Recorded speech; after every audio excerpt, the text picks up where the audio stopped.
This channel does not promote any violent, harmful, or illegal activities. All content provided by this channel is meant for an educational purpose only. All in one YouTube চ্যানেলে তোমাদের সকলকে স্বাগত। তো বন্ধুরা, বাংলাদেশে তো একটা অরাজকতা সৃষ্টি হয়েছে এবং চলছে অনবরত। আর বাংলাদেশ যে ভারত সম্বন্ধে বিভিন্ন রকম তাদের সোশ্যাল মিডিয়া এবং ইউটিউবে যে সমস্ত বিদ্বেষপূর্ণ মানে হিংসাত্মক আরও সমস্ত কিছু যে ছড়াচ্ছে, পোস্টগুলো করছে, তার ভিডিও আমি করে রেখেছি, তোমরা সেটা দেখে নেবে।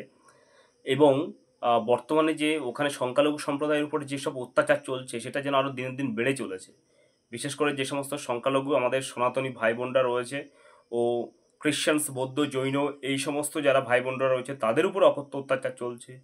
ধর্মস্থানগুলোকে ভেঙে দেওয়া হচ্ছে, জায়গা জমি দখল করা হচ্ছে, সমস্ত কিছু চলছে। তো তার একটা নিদর্শন সেটা হচ্ছে কি, বাংলাদেশের ফিরোজপুর জেলার মঠবেড়িয়া উপজেলা আর কি, সেখানকার বড় হার্জরি গ্রামের হালদার বাড়িতে বিকেল 4টের সময় সেখানে এক মৌলবাদী দুষ্কৃতীরা তারা হামলা চালায় এবং হামলা চালিয়ে হালদার যে বাড়ি আর কি, সেই বাড়ির যে সনাতনী ভাই বোনরা আছে তাদেরকে আঘাত করে, ধারালো অস্ত্র দিয়ে আঘাত করা হয় এবং জোরপূর্বক তাদের যে জায়গা জমি আছে সেটা দখল করার চেষ্টা করা হয়। তো সনাতনী ভাইরা বাধা দিতে আসলে সেখানে শিশু সহ মানে 5-6 জনকে এত অত্যাচার করা হয়, তাদেরকে ধারালো অস্ত্র দিয়ে আঘাত করার ফলে তারা আজকে আশঙ্কাজনক অবস্থায় বরিশাল মেডিকেল কলেজে ভর্তি রয়েছে বর্তমানে আর কি।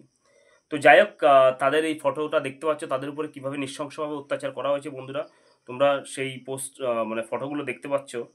তো এইবার আরেকটা নিদর্শন সেটা তুলে ধরি তোমাদের সামনে বন্ধুরা, তারপরে সেটা হচ্ছে বাংলাদেশের পাটুয়াখালী জেলা শহরে, সেখানে আর কি, সেখানেও হামলা চালায় এবং আগুনে পুড়িয়ে দেওয়া হয়। সনাতনী আমাদের যে ভাই বোনরা রয়েছে তাদের বাড়িতে হামলা চালানো করা হয় এবং সেখানকার মহিলা থেকে শুরু করে সবার উপরে অত্যাচার করা হয়। তো এই হচ্ছে কি ব্যাপার, বাড়ি টাড়ি জ্বালিয়ে দেওয়া হয়, সমস্ত কিছু লুটপাট করা হয়। তো দেখতে পাচ্ছে ফটোতে আমাদের সনাতনী বোনদের চোখের জল আজকে এখানে ঝরছে, বাংলাদেশে ঝরছে, কিন্তু আমরা কী করে স্থির থাকতে পারি বন্ধুরা, যেহেতু তাদের ভাষা এবং আমাদের ভাষা একই প্রায় এবং দেশও একই ছিল। তো যাই হোক, একটু ভুলের জন্য তখনকার সময় সে দেশ ভাগ হয়ে যায়, কিন্তু আজকে তাহলে এই পাকিস্তান নামক বাংলাদেশ থাকতো না, তাহলে আমাদের ভারতবর্ষের অংশ থাকতো, তাহলে কিন্তু এত অত্যাচার অবিচার আজকে যেখানে হচ্ছে বাংলাদেশের সংখ্যালঘু মানে সনাতনী থেকে শুরু করে খ্রিশ্চানস, বৌদ্ধ, জৈনদের উপরে যে অত্যাচার হচ্ছে সেটা আশা করি হতো না ভারত সরকারের আন্ডারে এটা থাকলে দুটো দেশ। তো আমরা আশাবাদী এই বাংলাদেশ এবং পাকিস্তানও কিন্তু আগে যেমন আমাদের ইন্টিগ্রাল পার্ট ছিল, সেটাও আমাদের কিন্তু ভবিষ্যতে ইন্টিগ্রাল পার্ট হয়ে যাবে বন্ধুরা। এইবার আমি একটা কথা বলি সবাইকে, সেটা হচ্ছে কি, আজকে ওখানে যে অত্যাচারটা হচ্ছে, এখানকার পশ্চিম বাংলার যে সমস্ত বাসিন্দাগুলো রয়েছে বেশিরভাগ, অর্থাৎ 95% মানুষ কিন্তু সেই বাংলাদেশ থেকে আসা। তো তাদের প্রাণ আশা করি কার্যে আমাদের পশ্চিমবাংলায় আমরা যে দলই করি না কেন, সবাইকে বলবো একসাথে প্রতিবাদ এবং প্রতিরোধ গড়ে তুলুন এই বাংলাদেশের বিরুদ্ধে। তা আমাদের ভারত সরকার যাতে বাংলাদেশের বিরুদ্ধে যাতে অ্যাকশান নেয়, তাই আমরা পশ্চিমবাংলার প্রায় 10 কোটি মানুষ একসাথে গর্জন করব এবং আমরা প্রতিরোধ করব, মাঠে নামব। কারণ এই অত্যাচার আমরা মনুষ্য হিসাবে আর দেখতে পাচ্ছি না, আমাদের সহ্য হচ্ছে না বন্ধুরা। আর একটা কথা বলি, সেটা হচ্ছে কি, আমেরিকার যে হিউম্যান রাইটস কমিশন আর কি, যেটা কোনো কিছু ভারতে কিছু হলে সেটা নিয়ে লাফালাফি করে উঠে, চায়না লাফালাফি করে ভারতের অমুকদের উপরে অত্যাচার হচ্ছে, ওই হচ্ছে, হ্যান হচ্ছে, আজকে সেই আমেরিকার হিউম্যান রাইটস কমিশনটা কোথায়? এরা তো চোখ বুজে রয়েছে, কারণ বাংলাদেশে শেখ হাসিনাকে তাড়ানোর বলে কিন্তু আমেরিকা রয়েছে। এই পাপেট একটা লোক ইউনুসুফ যাকে বসিয়েছে, সে এখন নিজের গদি বাঁচানোর জন্য এই রাজাকার জামাতদেরকে খুশি করার জন্য সেখানকার খোলা হাতে ছেড়ে দিয়েছে বাংলাদেশি এই রাজাকার জামাতগুলোকে সংখ্যালঘুদের উপর অত্যাচার করার জন্য, যাতে রাজাকার জামাতরা সন্তুষ্ট থাকে এবং সংখ্যালঘুদের বাড়ি ঘরদোর সম্পদ সমস্ত এবং মা বোনদের উপর অত্যাচার সমস্ত কিছুই করা হচ্ছে বন্ধুরা। আর এই সরকারটা, পাপের সরকারটা বসে রয়েছে, কারণ আমেরিকার কথায় হাসিনা ম্যাডাম শুনেনি বলে তাই জন্য চক্রান্ত করে ইউএস এডের মধ্য দিয়ে হাসিনা ম্যাডামকে তাড়ানো হয়েছে একটা আন্দোলন বা সোকল্ড এই স্টুডেন্টদের আন্দোলনের নামে দিয়ে।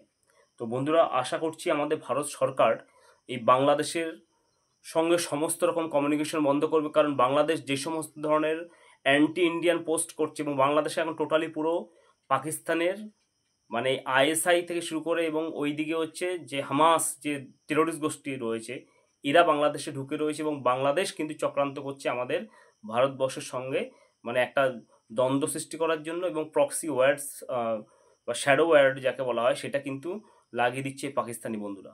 তাই আমরা 142 কোটি মানুষ একত্রিত হবো এবং বাংলাদেশ এবং পাকিস্তানকে যথোপযুক্ত আমাদের কিন্তু পানিশমেন্ট দিতেই হবে।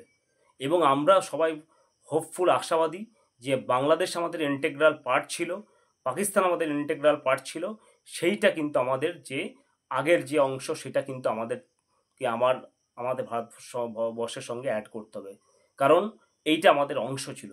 আজকে বাংলাদেশ আর পাকিস্তান নামক দেশ যদি না থাকতো, আমাদের ভারত আগে যেভাবে অংশ ছিল ভারতের, সেটা থাকলে কিন্তু আজকে এই বাংলাদেশ এবং পাকিস্তানে যে সমস্ত সংখ্যালঘু সম্প্রদায় অর্থাৎ সনাতনীতে এবং ক্রিশ্চিয়ানস, বৌদ্ধ, জৈনদের উপরে যে অত্যাচার হচ্ছে সেটা কিন্তু হতো না বন্ধুরা। তো বন্ধুরা, আসুন সবাই মিলে প্রতিবাদ করি এবং বাংলাদেশ পাকিস্তানে যে সমস্ত সংখ্যালঘু সম্প্রদায় সনাতনী ভাই বোন ও ক্রিশ্চিয়ান, বৌদ্ধ, জৈনদের উপরে যে অত্যাচার হচ্ছে তার বিরুদ্ধে আমরা ভারতবর্ষের 142 কোটি মানুষ গর্জন করে উঠি, প্রতিবাদ করি, প্রতিরোধ করে উঠি বন্ধুরা। এটাই আমাদের আশা এবং ভারত সরকার যাতে তাদেরকে বাংলাদেশ এবং পাকিস্তানের যে সমস্ত সংখ্যালঘু সনাতনী, ক্রিশ্চিয়ান, বৌদ্ধ, জৈন যারা রয়েছে তাদেরকে ভারতে জায়গা, বাসস্থান এবং দেওয়ার ব্যবস্থা করে খুব তাড়াতাড়ি, খুব শীঘ্রই, এবং এই দুটো দেশ এই যে শান্তি যাতে ফিরে চলে আসে এবং এই মানুষের উপরে যে অত্যাচার আছে সেই অত্যাচার যাতে বন্ধ হয় সেই ব্যবস্থা ভারত সরকার খুব তাড়াতাড়ি করবে। এবং ইন্টারন্যাশনাল ইউএন, আজকে ইউএন কোথায়, ইউনাইটেড নেশন কোথায়, আজকে যে বাংলাদেশ এবং পাকিস্তানের যে সংখ্যালঘু মানে সনাতনী থেকে ক্রিশ্চিয়ানস, বৌদ্ধ, জৈনদের উপর অত্যাচার হচ্ছে, ইউএন চুপ কেন? ইউএন একটা total puppet of China and also USO and western country also.